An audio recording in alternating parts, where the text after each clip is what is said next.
Existen varias enfermedades que tienen algo en común, la inflamación o también dolores crónicos. Así es como muchas personas lo asocian. Por ejemplo, cuando tenemos fibromialgia, lupus o incluso cuando tenemos obesidad, aunque a pesar de eso no sentimos el proceso inflamatorio. De hecho, mucha gente empieza a darse cuenta que hay algo que está mal en su dieta y empieza a creer o pensar que tal vez algunos nutrientes, como por ejemplo el gluten, podría tener un efecto inflamatorio y que más bien hay alimentos que contrarrestan esto. ¿Qué hay de cierto respecto de los alimentos proinflamatorios y los antiinflamatorios? ¿Has escuchado hablar de la dieta antiinflamatorio? Pues en este capítulo hablamos justamente de eso. Lo último, la verdad de la dieta antiinflamatoria. Sara Busabá te invita a explorar el mundo de la nutrición a través de los últimos hallazgos científicos, la opinión de los expertos y los mejores tips para tu día a día. Bienvenidos a NutriAgenda. Hola amigos, soy Sara Abusabal, licenciada en Nutrición y Dietética Clínica, magíster en Ciencias Básicas Médicas con mención en Bioquímica y hoy vamos a hablar de la dieta antiinflamatoria. Y tenemos para ello una excelente invitada. Se trata de Teresa Herrera, quien es licenciada en Nutrición y Dietética por la UNIFE, es especialista en nutrición clínica y suplementos dietéticos para obesidad, es magíster internacional en nutrición y dietética con especialidad en trastornos de la conducta alimentaria y coautora de publicaciones, especialidades en nutrición y también de varias publicaciones en realidad que son larguísimas, pero que las vamos a dejar justamente al pie del podcast para que todos puedan ver justamente toda esta base de preparación académica por el cual hoy, Teresa, te estamos invitando y tenemos el gran placer de hacerlo.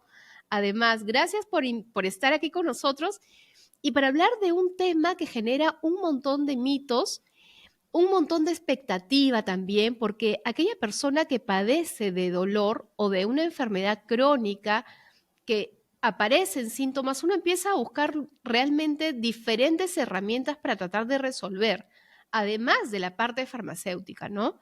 Y entonces ahí entra un punto el mundo de los alimentos, donde muchas veces, por ejemplo, culpamos a ciertas sustancias, por ejemplo, el gluten, realmente es inflamatorio, o hablamos, por ejemplo, de tal vez condimentos que parecen ser milagrosos, por ejemplo, la cúrcuma, ¿realmente resuelve problemas inflamatorios?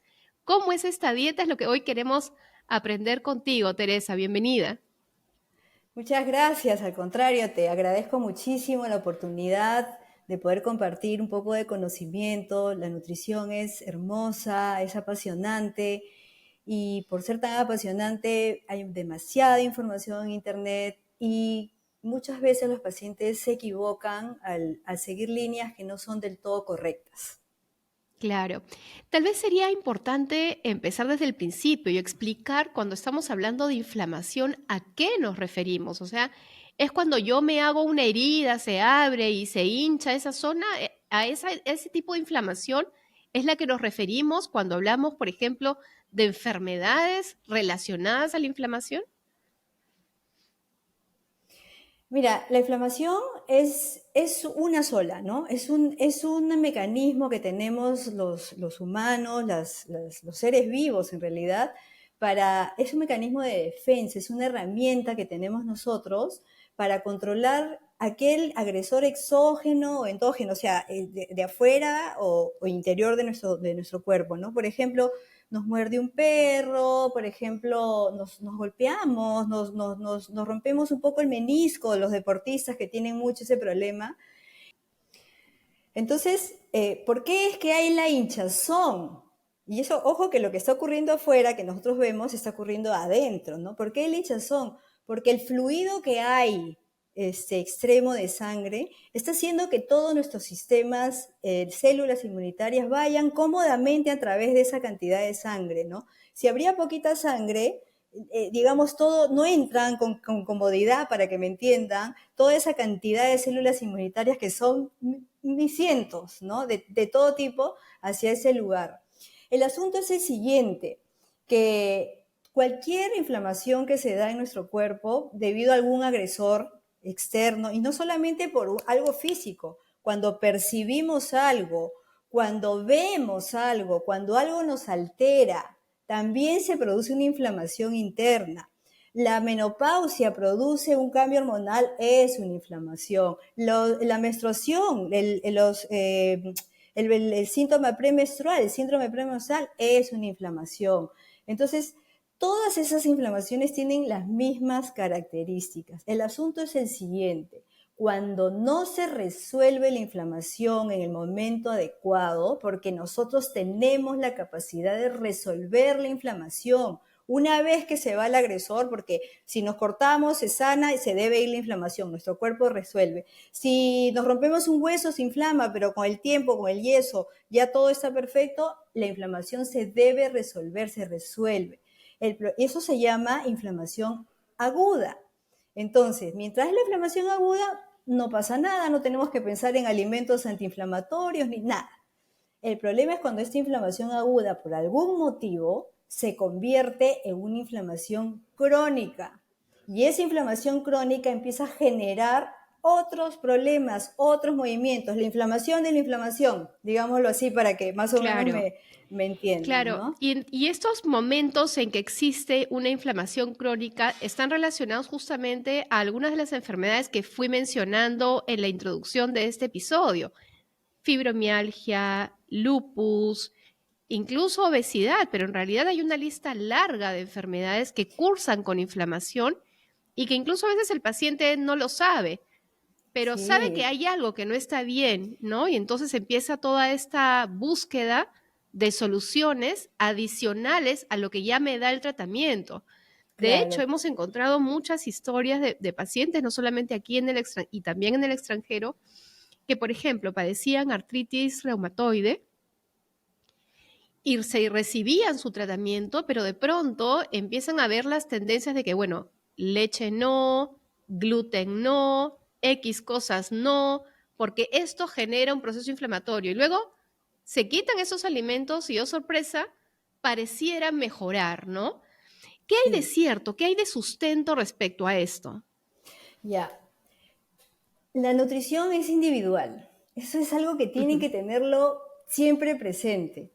Puede ser que yo no me haga nada ni el lácteo ni el gluten, ¿no? Pero vamos a hablar de una persona que efectivamente viene al consultorio y tiene un problema de dolor persistente, ¿no?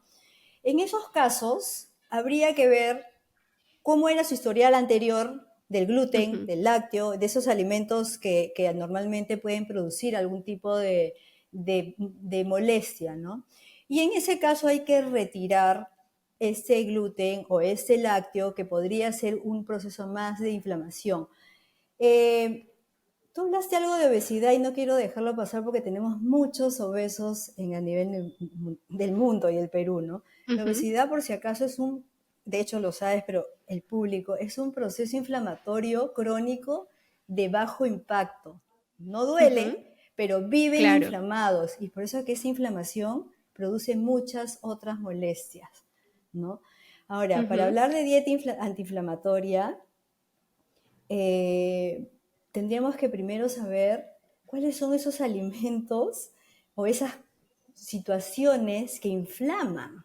O sea, ¿qué es lo que realmente me inflama? Porque de repente esa persona no tiene ningún problema con el gluten, no tiene ningún problema con el lácteo, pero ¿qué es lo que realmente me inflama? Lo primero que uno debe saber es que el exceso de alimentos, en realidad de alto índice glicémico, o sea, aquellos alimentos que cuando yo los consumo, rápidamente sube la glucosa en mi sangre. Esa subida rápida de azúcar en mi sangre lo que hace es una producción masiva de insulina. Y cuando la insulina está repetida veces muy alta, produce una sensación, un proceso constante de inflamación crónica. Entonces, lo primero que ujú, tenemos que quitar ahí es azúcar en todas sus ujú. formas. O sea, Entonces, como sacar, sí, un poco, Teresa, retomando, recapitulando lo que mencionas, ¿no? De hecho, siempre tenemos que partir en que no todo es para todos. Las recomendaciones son totalmente. individuales. Entonces, si tenemos pacientes que tienen artritis, que tienen fibromialgia, que tienen lupus, que tienen obesidad incluso, que cursan un proceso inflamatorio, es posible que retirar alimentos con gluten o retirar lácteos podría beneficiarse, pero no Sí, necesariamente para todos porque aún no conocemos ese mecanismo de acción que tiene el gluten en sí mismo o las moléculas del lácteo en sí mismas, como para poder, digamos, mejorar la sintomatología de inflamación en esos casos particulares, ¿no? Sobre todo cuando hablamos de enfermedades como artritis, como lupus, ¿no? Que tienen relación con el sistema inmune, ¿no?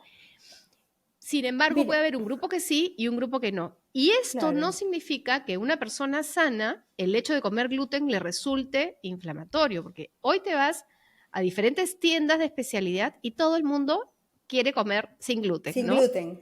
Sí, Exacto, eso es verdad. cuando Sin no gluten, hay un cuando sustento real de entender o sea, por qué la gente, todo el mundo cree que el gluten es malo, cuando no necesariamente es así.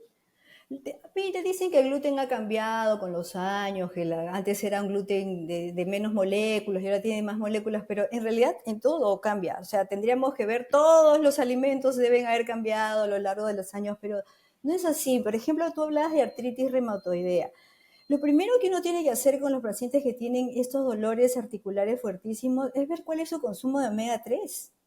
El omega 3 no es un antiinflamatorio, pero es un omega que resuelve la inflamación, ayuda a resolver la inflamación. Es un nutriente que está en el pescado y si no comen pescado, pues se tendrán que suplementar en grandes cantidades porque exactamente actúa en el proceso inflamatorio, ya sea articular, y muchas veces el paciente no come nada de omega 3 y más bien consume mucho omega 6, que es lo que más hay en nuestra Claro, vida, que tampoco es claro. malo el omega Ahí vale, 6, ¿no?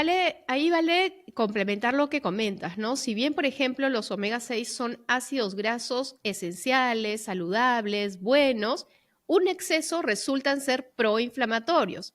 Pero Exacto. cuando tenemos una buena relación entre estos omega 6 y los omega 3, particularmente del pescado, vamos a ver si coincides conmigo, entonces tenemos esta buena proporción y un equilibrio o menor riesgo de hacer Por supuesto. inflamación, ¿no? Es Ahora, que, eso es importante mencionarlo porque no podemos decir ni decir que son equivalentes el omega 3 del pescado con el omega 3, por ejemplo, de chía o de linaza. Son no son diferentes, existe una totalmente. tasa de conversión y para que la gente nos entienda, es decir, estos omega 3 tienen que ser transformados en otra forma de omega 3, que son el EPA y el DHA, para que realmente tenga Exacto, ese beneficio.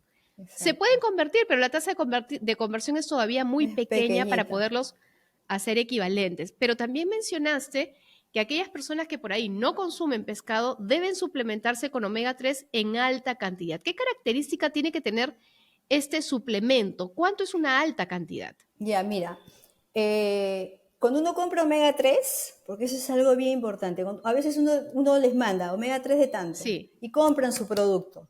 Y yo siempre les digo que me manden la parte de atrás, porque es bien importante ver cuánto de EPA y DHA, como bien lo has mencionado, ¿no? Tiene. Entonces, los estudios hablan de 3 gramos de EPA, por ejemplo, Es ¿no? bastante. Para que es bastante, ¿no? Pero estamos Casi hablando 3 no de cápsulas alguien al que día, tiene según la dosis. un dolorcito de vez en cuando, no estamos hablando de personas que tienen mucho tiempo con el dolor, ¿no? Ujú. Entonces, nosotros tenemos que ayudar, claro. Entonces, tenemos que ver la formulación de de ese Suplemento. producto, de ese suplemento, para ver aquí fatalmente es difícil conseguir un suplemento que tenga altas cantidades de EPA y Ujú. DHA y se terminan tomando 5 o 6 pastillas. Y eso tampoco está bueno porque en las pastillas también vienen las envolturas, todos los conservantes, etcétera. Entonces no es la idea tomar muchas Claro. pastillas, sino tratar de conseguir. Un omega 3 de 1500 eh, estaría bien, pero si es que tiene una buena relación EPA-DHA. Siempre EPA un poquito más que DHA. O sea, cuando vean Ujú. atrás, ¿no? Ese es un poquito más. No el doble, sino un poco más para que haya una buena relación. Es importante el omega 3 en estas Ujú. cuestiones del dolor generalizado, ¿no? Claro, y otra cosa Ahora, solamente para sumar este dato a las personas que necesiten comprar un suplemento, que hay que verificar la certificación justamente porque la extracción del aceite de pescado, que es con lo que se hace este tipo de omega 3, muchas veces viene en mares que pudieran estar contaminados con mercurio y también con otros residuos químicos, por lo tanto, tiene que tener un proceso de certificación que certifique que está libre, por ejemplo, de concentraciones tóxicas de mercurio, ¿no? Ese datito para que lo tengan todos Sí, en cuenta. muy Ahora, bueno, sí. solamente regresar en chiquitito al tema del gluten, no para concentrarnos en gluten, sino para preguntarte, ¿tenemos una lista de alimentos o de nutrientes que más bien provocan inflamación o están relacionados a la inflamación que habría que Sí, mirar y observar tal vez? justamente lo que había dicho al principio, el azúcar en los alimentos de alto índice glicémico son los principales. Ok. Son los principales por efecto del exceso de insulina, los que ¿Incluso el de tenemos que fruta? eliminar. ¿Incluso el de fruta o Claro, estamos hablando solo de no, todo añadidos? lo que produce el exceso de insulina, que no importa si vino de una fruta dulce o si vino del azúcar mismo, de la sacarosa, De la de la cucharada que le azucarera, ponemos de del la azúcar de azucarera, caña. exacto. Ujú. Igual se va a producir insulina, porque cuando uno come pan, no entra pan a nuestra sangre, ¿no es cierto? Entra glucosa. Entonces, la glucosa de donde Claro. venga. Entonces, Tal vez sí eso es lo primero. acompañamos, tal vez si acompañamos, en el caso de la fruta, por ejemplo, aquella que es dulce, con una buena dosis de fibra al costado, O ¿podría proteína. ser una alternativa? Sí, pero si hay tantas otras frutas Correcto. buenas que no tienen tanta azúcar, ya estoy yo con el proceso inflamatorio, entonces escojamos aquellas que no producen. Entonces, ya, vamos a hablar todo lo que fue azúcar, ya sabemos que no es bueno. Número Sí. dos, las grasas Perdón, te voy a, trans. te voy a insistir ahí porque son datos que le va Sí, a sí, interesar sí. a la gente. Dime, En el dime. caso de las frutas, ¿cuáles son las más recomendadas y las menos recomendadas? 3 ejemplos de Las, cada uno. vamos a sacar las que no deberían estar en todo caso, ¿no? Ujú. Chirimoya, uvas, piña, esas piñas golden que son demasiado dulces, y la lúcuma. En Ok, realidad esas son las más de tener cuidado. Y además, ok. si vamos a comer sandía, que no tiene mucha azúcar, pero vamos a comer tres Un platos, o montón. sea, también se suma, ¿no? No, estamos hablando de Claro, porciones adecuadas, claro. ¿no? ¿Y las Después de más hablar ya recomendadas? las que son más melón, la papaya, y son Las aquellas berries, tal que, vez. los berries de todas Ujú. maneras, los berries de todas maneras, esas son todos los colores, miren, todos los colores, olores fuertes que tienen nuestras verduras y frutas, son la mejor remedio que existen, porque eso existe en la naturaleza para defender a la planta. La Claro. planta se ha hecho constitucionalmente así para evitar los colores y los olores alejan insectos, alejan pajaritos que los pican. Entonces, eso si nosotros nos lo comemos, se vuelve un medicamento prácticamente. Los Ujú, flavonoides que tiene, los colores, siempre en nuestra alimentación tiene que haber colores. ujú, Si el plato está ujú, pálido, no nos estamos curando, ¿no? ujú. Ya no te interrumpo más. Entonces teníamos el grupo de los azúcares de alto índice glicémico, que son los que no deberíamos, ¿no? Y Claro, ahí obviamente estamos están hablando ahí de todos las los harinas, las procesados, ¿no? gaseosas, los procesados y la fruta. Otra Ujú. cosa que tenemos que quitar son las grasas trans. Las grasas trans son un proinflamatorio de todas maneras. Nosotros en nuestro organismo en algún momento hacemos grasa trans, nosotros, pero es un segundo. Pero comerla de afuera es proinflamatorio. Tenemos que saber leer etiquetas. Leer Ujú. etiquetas, los pacientes, es parte de la terapia, es cómo tienes que leer la Claro. etiqueta para que ¿Cómo sepan. identificamos la grasa trans? En primer lugar, ahora tienen que especificarlo. Ujú, Tienen que especificar en la etiqueta que tienen grasas trans. Normalmente está especificado, pero cualquier alimento procesado, para que en líneas generales, normalmente tiene grasas trans. Un alimento procesado son todos esos que encontramos en las góndolas de los, ujú. de los supermercados, a menos que especifique libre de Libre. grasa trans, Ujú. ¿no? Pero normalmente tiene, entonces es algo que uno debe retirar. El exceso, otra cosa que debemos retirar, que también es proinflamatorio, son el exceso de grasas saturadas. Las grasas saturadas, yo sé que hay tendencias de personas, líneas, porque hay muchas líneas de nutrición que comen mucha grasa saturada y que está bien y que no les produce nada. Ya, eso es una forma de comer, pero es muy estricta. Si vas a ir hacia ese punto, bueno, está bien, pero no es estricto la vida normal, ¿no? Entonces, comemos grasa saturada, pero también están comiendo algo de carbohidratos. Entonces, ahí no funciona esa línea. Tenemos que eliminar las grasas saturadas que están normalmente dentro de las grasas animales, ¿no? Las carnes rojas, por más roja que se vea, adentro hay un poco de grasa. La carne de cerdo, más bien, es una grasa que tú la ves. Si no la ves, no existe, ¿ya? Porque la constitución del músculo del cerdo no tiene la grasa infiltrada como La carne digamos, roja. la carne rojas y nosotros, ¿no? Los humanos también tenemos la carne infiltrada. Entonces, tenemos que eliminar. Y otra cosa importante que ya lo hemos hablado, que son las 4 cosas fundamentales que uno tiene que retirar, es el desequilibrio entre el omega 6 y el omega 3. Son las 4 cosas fundamentales que uno tiene que retirar.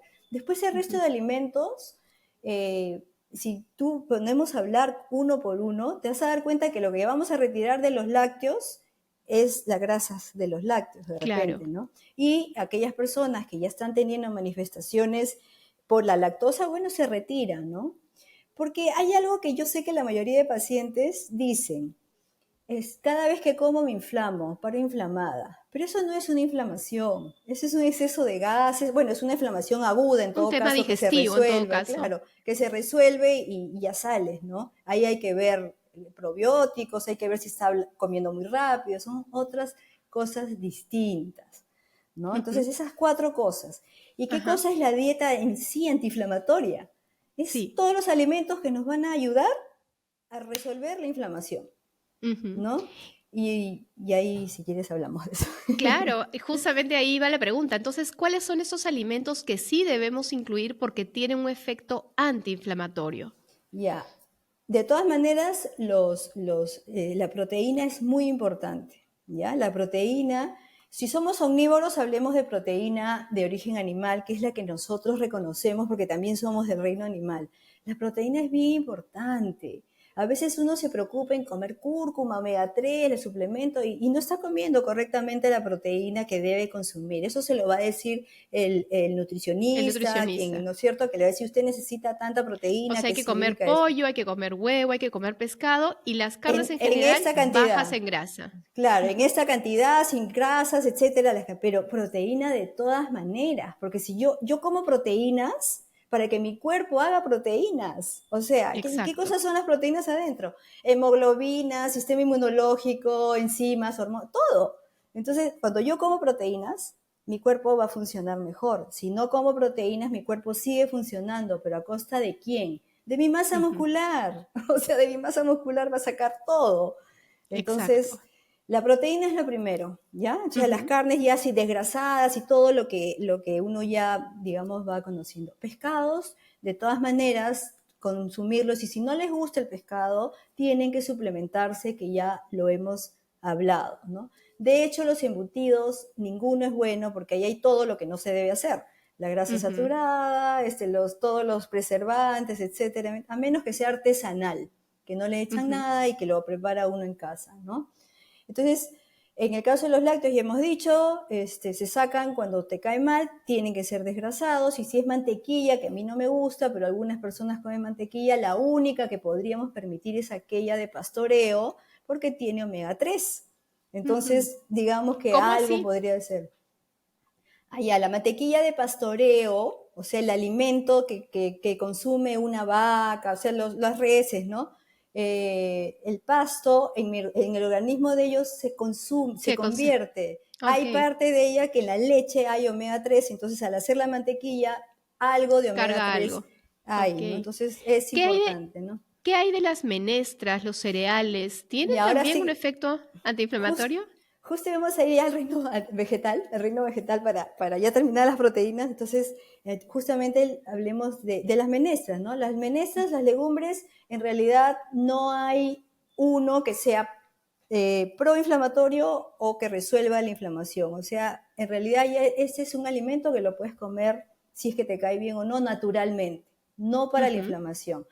En el caso de los cereales, sí, ¿no? Porque ya hemos hablado de gluten, si no eres una persona que normalmente no te ha caído bien el gluten, o si vemos que hay una inflamación muy grande, probemos consumir sin gluten. El gluten está en todo lo que hay trigo, cebada y centeno. Y además Ujú. tienen que observar que muchas cosas que no tienen que ver con comida en sí, tienen gluten como un espesante, tienen gluten como por ejemplo, hay pastillas que tienen tanto gluten como lácteos para formar la cápsula, por ejemplo. Entonces uno tiene que leer, las personas que sufren de gluten tienen que leer todo, ¿no?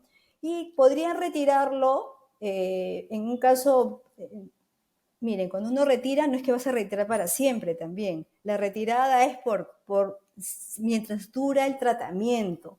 También no Ujú. se asusten, me están retirando todo. Bueno, es un rato, es un ratito y de ahí se va incorporando, ¿no? De las verduras, ya hemos hablado de los colores y hay algo bien importante en las verduras y ahora sí, ahí sí les voy a decir puntuales las verduras que son interesantes. Hay muchas verduras, aparte de los colores que ya hablamos, de los olores que ya hablamos. Hay algunas verduras que tienen una sustancia que se llama salicilato, que es Ujú. la aspirina, ácido acetil Ujú. salicílico, pero en los reino vegetal, en muchos de los vegetales hay estos salicilatos. Estos salicilatos ayudan a resolver la inflamación naturalmente, ¿ya? Estas van a activar varios componentes antiinflamatorios, pero ojo, estos salicilatos, al ser como una aspirina, también tienen que ser consumidos con prevención en los pacientes que sufren gastritis, por ejemplo, o que Claro. tienen alergia a los AINES, porque tiene justamente la misma sustancia que podría producirle alergia. Pero estamos hablando de cantidades mayores para cuando hay un dolor. Ujú. Ya, entonces, ¿cuáles son? ¿Cuáles son estas verduras interesantes para los salicilatos? Todas las hojas verdes, pero principalmente la alfalfa y el brócoli. Y además, como es verde, lo vamos a poner ahí las habas, que en realidad es una legumbre, pero como es verdura, estoy pensando para que Ujú. se ubiquen, Claro. ¿no? El tomate es un buen también fuente de estos salicilatos y además también es muy bueno en salsa de tomate cuando se concentra.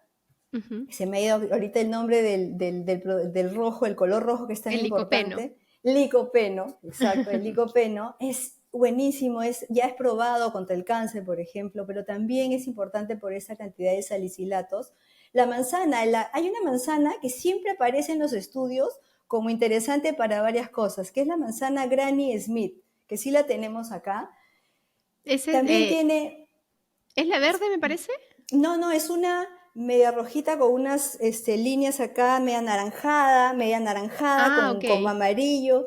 Ya, Ujú. siempre que uno busca algunas propiedades aparece la Granny Smith, o sea que es una manzana que debe tener como un alimento, un superalimento, digamos, ¿no? La manzana Smith, el tanyelo, las cerezas, ¿no? Y Ujú. además de estos que ya hemos hablado de los salicilatos con los cuidados respectivos, sí están todas las demás que tienen los pigmentos y además los cítricos como el limón y la lima. También ayudan a reducir un poco, resolver la inflamación, ¿no? Se dice resolver porque ninguno es antiinflamatorio. Todos ayudan a resolver la inflamación, que es diferente, ¿ya? Ujú. Si en ese momento hay una persona que nos está escuchando y está interesado en tener, digamos, este cambio en su alimentación, ¿es suficiente simplemente incorporar esta lista de alimentos que estamos mencionando en su dieta? No, hay que hacer, mira, hay como unos pilares interesantes solamente no es la dieta. Ya sabemos que tenemos que conocer los proinflamatorios, los alimentos proinflamatorios y los que ayudan a resolver, ya está. La hidratación es importantísima. Nosotros somos 70% agua. Si no le damos agua a nuestro recorrido, para lo más sencillito del mundo que es miccionar. En la micción se van las toxinas, entonces la hidratación es importante. La salud intestinal es importantísima. La salud Justo intestinal es ahí, nuestra... Sí, dime. justo ahí te iba a hacer esta pregunta que la tenía justo ahí en el tintero. ¿Qué relación tiene la microbiota con los procesos inflamatorios? Claro, mire, digamos, el lumen, el tejido epitelial de todo nuestro intestino es nuestra primera barrera inmunológica. Ujú. Entonces, esa barrera es un tejido que es así, bien cerrado, no sé si se ve, sí, bien Sí, cerrado. sí. Cuando nosotros comemos agresores, alimentación artificial, procesados, qué sé yo, tanta cosa, ese tejido empieza a verse así. O sea, ya no está así, sino empieza a verse así. Entonces, a través de esos huequitos van a pasar toxinas que no deberían haber pasado, van a pasar moléculas grandes que no deberían haber pasado. Entonces, todo eso que pasó a través de nuestro intestino va a ocasionar inflamaciones o enfermedades, ¿no? Y tal vez ahí en ese Y, punto que explicas, probablemente una de esas moléculas que atraviesa y no debería atravesar son justamente productos del gluten y que la exacto, gente empieza a sentir, ok, el gluten inflama y me hace daño, pero en claro, realidad y es me hace daño. un paso anterior en que tu dieta no estaba buena y has permitido esta permeabilidad, ¿verdad? Exacto, exacto. A veces le echan la culpa al gluten cuando en realidad es el intestino quien no estuvo bien. Y entonces, ¿qué sucede cuando un intestino está mal? Porque no solamente es el delgado, también el grueso, Ujú. todo el epitelio intestinal, ¿no?